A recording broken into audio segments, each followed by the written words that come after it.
Hi, everyone, and welcome to another Melta podcast. Now, usually I put the logo or the intro in the beginning of every podcast, but for today's podcast, I decided to make some changes.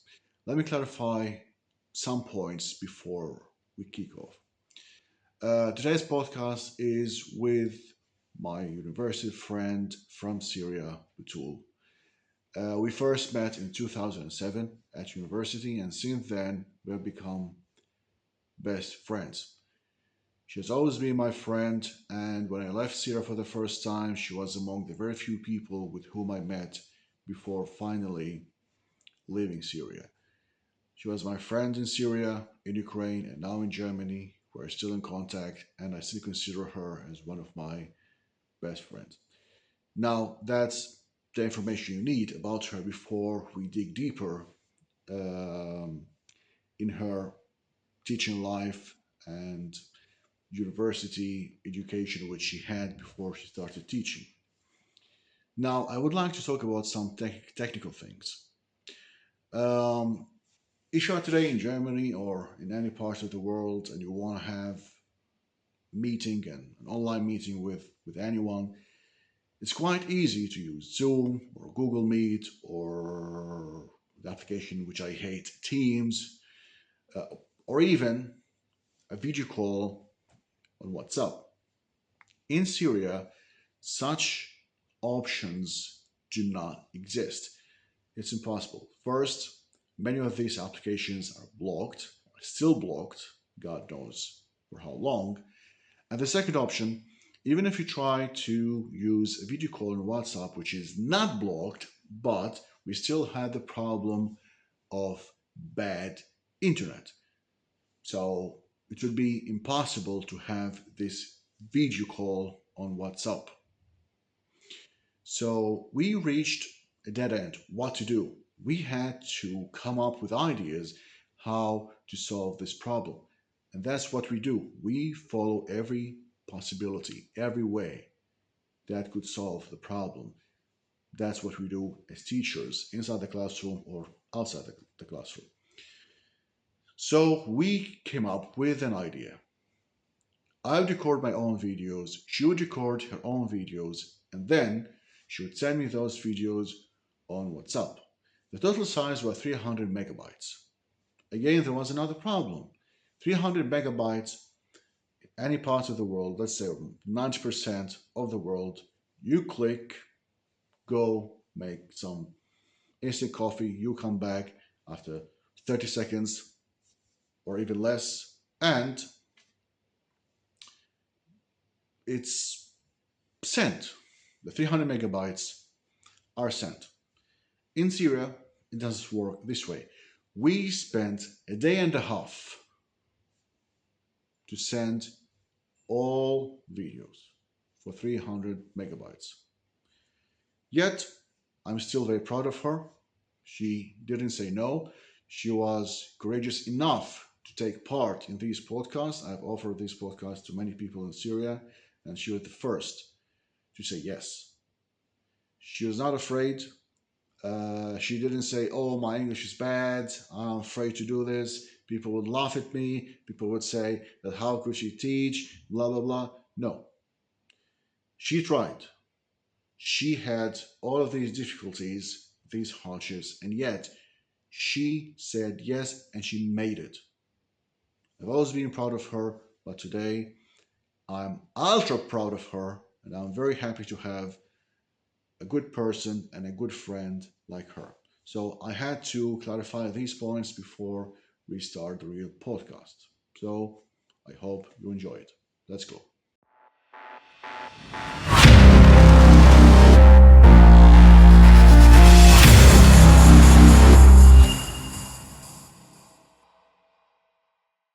So, Batul, how are you? Hello, my dear friend.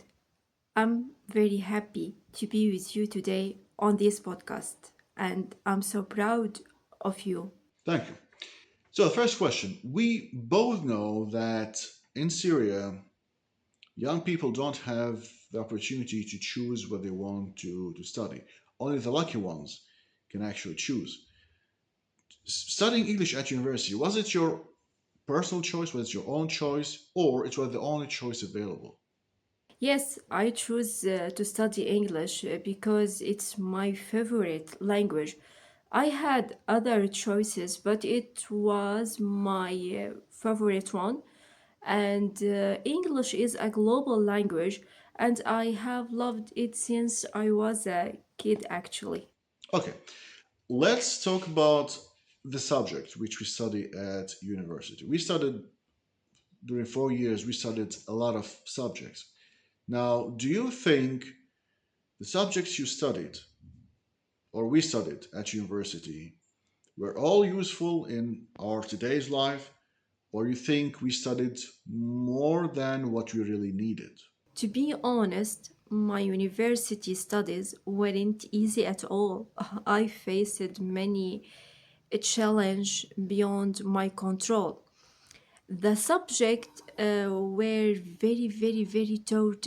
They took a lot of time and effort. Frankly, many of the things that we studied were just for exams and aren't really useful in a real life. Did you start teaching after graduation, or when you graduated, you had already been teaching? Yes, I have been teaching English since I started university. Actually, my mother encouraged me. Really, remember her saying, real practice is what helps you in your studies and build your skills. So, why did you start teaching? Again, was it your own wish? And if it wasn't, why did you choose it? At first, I started teaching English to please my mother, but later, English became a part of my life because it helped me very much in my studies and build my skills, as I said, and taught me how to deal with the children. As you know, English is not their native language. They faced many problems, many challenge to uh, to learn it. But as you know, when you turning English into a fun and exciting language, you should see the children eyes light up when they know what the English meaning. When you used to teach, did you follow any special methodology, or you just copied what our teachers at university and schools followed? Sometimes I had to teach the basic grammar and general information, but I always tried to add my own touch, like a singing, dancing, telling a short stories to help student to help them understand everything's more easily. As you know, English is their not native language. They faced many problem, many challenge to understand it. Today in Syria, what obstacles do you think teachers in Syria are facing, and how do you think they can cope with them? Actually, English teachers in Syria face many problems with internet, transport, or electricity, whether they are teaching face to face or online. They also lack of the right tools and space. They use the internet better when there is electricity, like me now.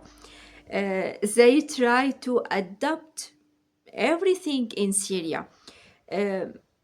Over the past years, from war and lack of everything like internet, transport, and electricity, many problems faced English teachers actually, but we hope the coming days will be better for us. How about the future of teachers in Syria? Do you think one day they can be globally recognized? If not, why do you think so? I cannot give you a clear answer to this question, my friend, but I will just say that education in Syria is very strong for both students and teachers. I really hope Syrian teachers get the chance. Um in my opinion, education in Syria is good, and English teachers should have the chance. I know that right now you don't teach due to some family reasons. Would you like to one day, if you ever had the chance, to teach again? Teaching is wonderful. It gives you a such positive energy. Teaching helping me very, very, very much to understand what the student need at every age. Uh, okay, it would be my pleasure to return to the English world and teach the student using my own style. The style I believe speaks directly to their minds and hearts. Is there something you would like to tell the young people who are interested in taking up teaching? My advice to my fellow teachers: you can still be the creative spark, adapt to the rules, but don't lose your touch and your style. You should make the English language come alive and love for your students. Now comes the fun part, the last question and the best question. What do you remember about our university days as friends? My dear old friend Eli, this is my best question. I'm so happy because you are the one of the best people I have from our university. Actually, our university days weren't easy at all. Uh, we spent a great time together, uh, sharing the struggle of subjects that took our time and our effort for nothing at actually, uh, and the dreams we haven't reached yet. I remember very well when we sat in the university looking at the future with patience and shyness. But just look, now look where we are, where you are, and where I am. Everything we dreamed is still a dream, but just a dream. But I always say the best is yet to come. Batoul, thank you very much, and I'm really extremely happy to have you with me in today's podcast. Thank you very much. So, to viewers, that was today's podcast. I hope you like it. I hope you enjoy it. We'll ask for your support by subscribe and like, and don't forget it's going to be in two versions on the Melta podcast channel on YouTube and on video version on my own channel, Teachers Lounge. Thank you very much for being with me today, and see you later in another podcast.